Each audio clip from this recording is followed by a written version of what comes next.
Hello, welcome back. My name is Chris, and I am the Railroad Reseller. Today, I really want to talk about some things I see going on in the reselling business. I want to talk about eBay, but I'm going to talk about some other stuff I see going on and some stuff I'd like to give you a little bit of warning about, some hope and stuff. I want to do a couple programming notes. First of all, I appreciate all the response to the shorts and all. I appreciate that you were receptive to watching my programming more through shorts. I do hope to go back to doing more videos once it gets yard sale season. I just this time of year, I guess my brain and stuff doesn't that creative side of doing videos just isn't as good as sometimes other times during the year. So I wanted to kind of get away from full length videos and do shorts more. I still try to help people and stuff like that, but at the same time, not just give you a bunch of fill in and stuff like that. Um, Something that's really also I want to give a shout out. Just thinking about this. Chad Wolfman's Goodies. Go to subscribe to his channel and watch his videos. He does a lot more videos than I do. Chad's a really good guy. The Mister Rogers neighborhood of videos. Um, thing about him, he's given me multiple shout outs, so this is the least I could do for him. A really good guy. He's got a lot of fun shorts. He does lives every Sunday at 6:30. So just a real good guy, a real reseller type guy. You know, he's not got the crazy high end stuff. Just shows you average stuff around your house that you can resell. Anyway, that's enough for the plug. I want to talk about this recent acquisition of eBay where they bought Depop. Now, this I usually wouldn't talk about in my videos, but I find it really interesting that eBay has purchased Depop now.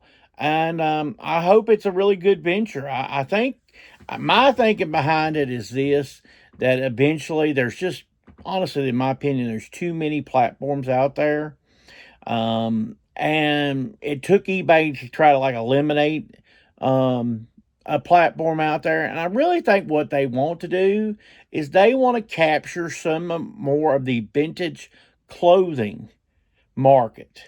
It's something, of course, Amazon doesn't have. Of course, they're still in the same spot with, say, Poshmark. It's probably their number one on that, and then another one would be Macari, where you could sell type clothing. But by eliminating Depop, the vintage clothing flows more to them, and so I think they can fix things. I think every time you'll see Depop go away. That's my opinion. Don't know what I'll see them tomorrow. I could be wrong. I do think this kind of opens up, thinking. I know a few years ago, some YouTube resellers talked about maybe one day Amazon purchasing um, eBay. And I really, looking at this now, I don't see that happening. If Amazon ever wanted to really move into the space, I think it would just do it naturally within itself. I don't think it would buy another company out. I think it would just allow people, they'd move the gates down, allow people to list, um, charge low fees and stuff like that for a while, and then steadily raise the fees. And I think that would be the cheapest approach for Amazon. Amazon already has the engines and all that. There's no use to buy eBay. You're just buying a brand, and you can make your own brand. You have a better brand. Amazon's a better brand, not necessarily for reselling, but just as a whole, as a marketable, recognized tool. People realize that Amazon is one day will be $1 trillion company. Okay, if they're not already, they're going to be $1 trillion company, and they don't need eBay. Okay, they can create their own if that really desirable, but I just don't really think they're going to find that as desirable. So I think the days of something like that happening, I just think they have passed if they ever were going to exist. Another topic I really want to talk about, and this is fun, and I'm glad that most people probably take it as fun. But I watch a lot of YouTube shorts and reels and stuff myself, and some of the content creators of YouTube for reselling, especially the guys, and they're probably close to my age and stuff, and it's fun. but it's the card opening and card selling type situations and trying to present it as a profitable business for reselling on eBay or wherever you would sell cards at, whatever platform you choose. And it's just not profitable, okay, guys, folks. You open a pack, it is not profitable, okay. Of course, it's just like a slot machine. I don't do it, I've done couple of slot shorts, but that was just for fun. But I don't show it as a profit. I would never recommend going to a slot machine to make profit. And buying a pack of cards is the exact same way, folks. Most packs are not good. They're duds.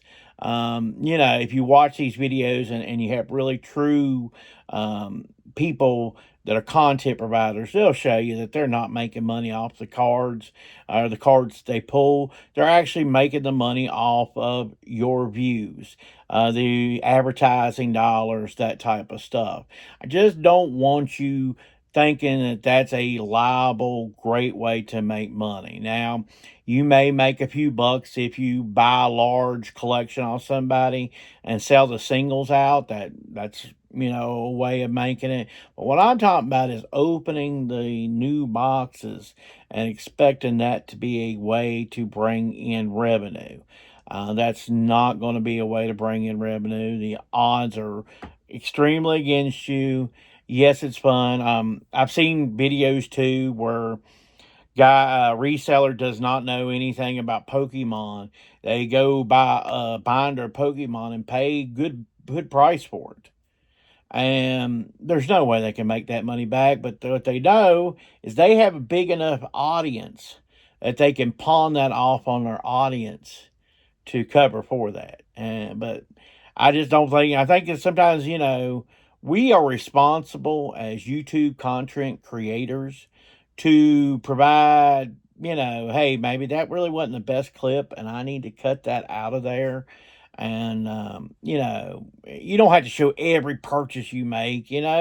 We make bad purchases sometimes, and if you want to cut your video to not show a particular bad purchase, or say, hey, that was a bad purchase, that's a purchase I should have never made, then that's good. But don't think where you paid some X amount of dollars for a binder of cards that most likely probably were kids cards anyway, that somehow that's going to turn into just crazy profits. And because what it is, somebody will watch that the next time they're at a yard sale, they'll see a binder and they'll say, well, Timmy, the card flipper, said that this binder was great, so I got to buy this binder. And then you find out you pay $75 for this binder, and there's $10 worth of cards in there, and they take 3 years to sell the $10. So just want you to avoid this stuff with cards. Be very careful.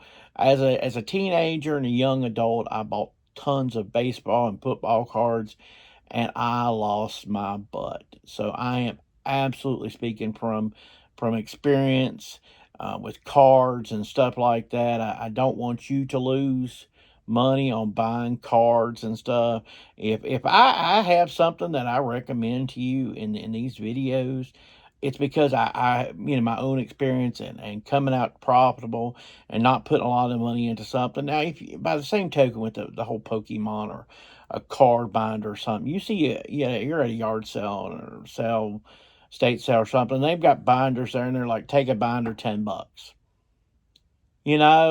That's a whole lot less risk. That's something I'm fine with. I've got a couple binders I need to list. I'm just going to sell them on Marketplace, but I bought a couple binders of cards a few years ago, $5 a binder, and that's what I need to do, because not honestly, the binder and the pages are worth $5. Okay, so paying $10 for a binder with some cards in it is not a risk. Okay, but what I'm talking about is a risk when it's $75, $100 or something like that, and you're there negotiating with somebody that don't know really what they've got either. They were just looking for some hot card that they know their buddy got them into this Pokemon. They bought a few boxes. They took a tax return, which they should have never done, and they bought Pokemon, and that was just an awful thing to do. Okay, the last subject I want to get into and cover today, and the final thing I would like to talk about, is not growing beyond your own means, okay? Just because you watch somebody on YouTube, whether it be male or female or whatever you're watching and whatever you're into, whatever they're into a certain niche you're into or whatever, don't try to scale what they're scaling, okay? Most likely they're full-time resellers that are trying to provide for their families and stuff. So to have a scale that sells and brings in enough income, they have to have a big scale. Now, you may not have that. You may only have a certain, like a room that's available at most. And you say, Chris, I can't do but 500 items. I can't do but 600 items. Then that's what your scale is. Do not go beyond your scale, okay? Now, if you find a great buy or something, try to accommodate. But try to stay within your boundaries, okay? I see sometimes something that tempts me. I will say this is storage units. I really like to get into storage units and a couple of storage units, see if I can make money. I'll probably get burned, okay? Because I don't know a lot. And before I buy one, I'm educate myself. I try to, educate myself a little bit at a time on something like that. But I have to admit, it's a temptation to me to buy a storage unit. But I am not ready to buy a storage unit. So guess what? When I feel like I'm not ready to do something, I don't do it, okay? Just because I watch Billy's channel or Tommy's channel or Sarah's channel doesn't mean that I have to do what Billy, Tommy, and Sarah are doing, okay? And that's the same thing here. Just because you watch my channel and you see something I sell and you say, man, that's something I would like to get into, unless it makes sense for you, don't do it, okay? If you don't like selling clothes I saw all kinds of items. I recently, I bought my first bathrobe to resell, so I'm gonna list it here soon. And if you don't feel comfortable selling with it, don't sell it. I stay away from big, heavy items because the shipping that's involved and the potential damage that it can happen going from point A to point B. That's the type of stuff I stay away from reselling just because I don't like, I don't want returns. I don't want something I put out $50, $60 for, then another $20, $30 in shipping, if not a whole lot more. And then the customer get it and it's all to pieces. Yes, I know I can file insurance and all that, but it's a headache I don't want. Now, it's a headache you may want. You may say, well, he doesn't do it and this one don't sell it and that one sells it. I'll sell it. That's fine. You could corner the market on some of that stuff just because you're willing to take risk, okay? It's just like buying stock or buying a mutual fund or something like that. You can always buy the riskier stuff and it can have a bigger profit, but you can also lose everything you got. So if you like this type of content, please give me a like below. I know this is a little different than sometimes I talk about, but I just felt like some needs and stuff I need to get off my chest. I'm not going to have any solds on this video. I'm going to have some solds this week on shorts. Take care and have a great week, and I hope it's getting warmer wherever you're at.